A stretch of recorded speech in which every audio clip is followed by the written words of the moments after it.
भारत सरकार ने 1 जुलाई 2017 को goods and service tax GST को पूरे देश में लागू कर दिया था। इससे सभी क्षेत्रों में टैक्स सिस्टम में सुधार किया गया और अलग अलग दायरे वाले व्यवसायों को उनकी क्षमता और आमदनी के आधार पर जीएसटी तय किए गए। हालांकि जीएसटी के दायरे में बहुत सारी वस्तुएं आ गईं, लेकिन उसके बावजूद कुछ ऐसी भी चीजें रह गईं जिन पर सरकार ने जीएसटी नहीं लगाया, जैसे पेट्रोलियम, प्राकृतिक गैस, डीजल आदि को सरकार ने जीएसटी के दायरे से बाहर रखा। ऐसे में सवाल उठता है कि क्या कानूनी सेवाओं पर जीएसटी लगता है। सो आज की इस वीडियो में हम जानेंगे कि क्या कानूनी सेवाओं पर जीएसटी लागू होता है और यह किस प्रकार काम करता है। तो चलिए शुरू करते हैं। सबसे पहले हम बात करते हैं कि कानूनी सेवाएं और जीएसटी। जीएसटी एक मुख्य व्यवसायिक कर है जिसे भारत में विभिन्न वस्तुओं और सेवाओं पर लागू किया जाता है। कानूनी सेवाएं भी इसके दायरे में आती हैं। हालांकि कुछ कानूनी सेवाएं जीएसटी के दायरे से बाहर हो सकती हैं और कुछ विशेष प्रकार की सेवाएं जीएसटी के तहत आ सकती हैं। जीएसटी के दायरे में आने वाली कानूनी सेवाएं। जीएसटी के दायरे में कई प्रकार की कानूनी सेवाएं शामिल है जो आगे आपको इस वीडियो में मिलेगा। नंबर 1, वकील। किसी भी व्यक्ति या संगठन को किसी नियमित या अदालती मामले में प्रतिनिधित्व करने के लिए वकीलों की सेवाएं ली जाती हैं।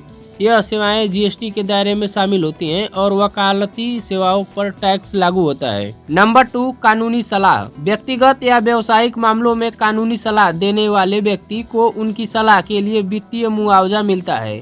यह सेवा भी जीएसटी के अंतर्गत आती है। नंबर 3, कानूनी ड्राफ्टिंग।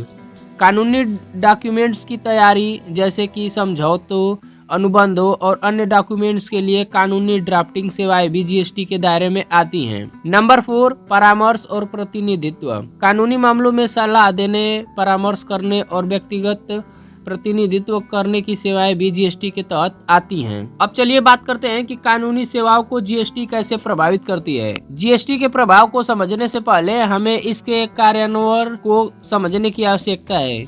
जीएसटी का मतलब होता है कि सामान और सेवाओं पर एक सामान्य टैक्स लगाया जाता है जिसमें सभी प्रकार की वस्तुएं और सेवाएं शामिल होती हैं। इसका मतलब होता है कि अब सभी कारोबारी और व्यावसायिक गतिविधियों पर एक ही कर दर्ज किया जाएगा, जिससे बाजार में विभिन्न तरह के करों की जटिलता को कम किया जा सकता है। कानूनी सेवाएं इस प्रकार के कारोबारों में एक महत्वपूर्ण भूमिका निभाती हैं, जो समाज में न्याय पालन और लोगों के अधिकारों की रक्षा करने में मदद करती है। यहाँ तक कि यदि कोई व्यक्ति किसी दूसरे व्यक्ति के खिलाफ कानूनी कदम उठाता है तो वह कानूनी सेवाओं के माध्यम से अपने अधिकारों की परिपूर्णता को सुनिश्चित कर सकता है। जब हम जीएसटी के प्रभाव की बात करते हैं तो यह कहना गलत नहीं होगा कि कानूनी सेवाओं पर इसका सीधा प्रभाव होता है। जीएसटी के आने से सभी सेवाएं पर प्रभाव पड़ा है। कानूनी सेवाओं पर जीएसटी का प्रभाव विभिन्न प्रकार से होता है, जैसे कि सेवा पर टैक्स का लागू होना। कानूनी सेवाओं पर जीएसटी अलग प्रकार की सर्विस टैक्स के रूप में लागू होती है, जैसे वकीलों को मिलने वाली आय अथवा किसी अन्य प्रकार के कानूनी दस्तावेज आदि की बिक्री करने वाले व्यापार अथवा अन्य किसी सेवा प्रदान करने वाले को अपनी आय के अनुसार टैक्स देना होता है। आयात और निर्यात। कानूनी सेवाओं के आयात और निर्यात पर भी जीएसटी का प्रभाव हो सकता है और यह सेवाएं आयात और निर्यात की दिशा में टैक्स के अधीन हो सकती हैं। जीएसटी के प्रभाव के कारण कानूनी सेवाएं कई प्रकार से प्रभावित हुई हैं।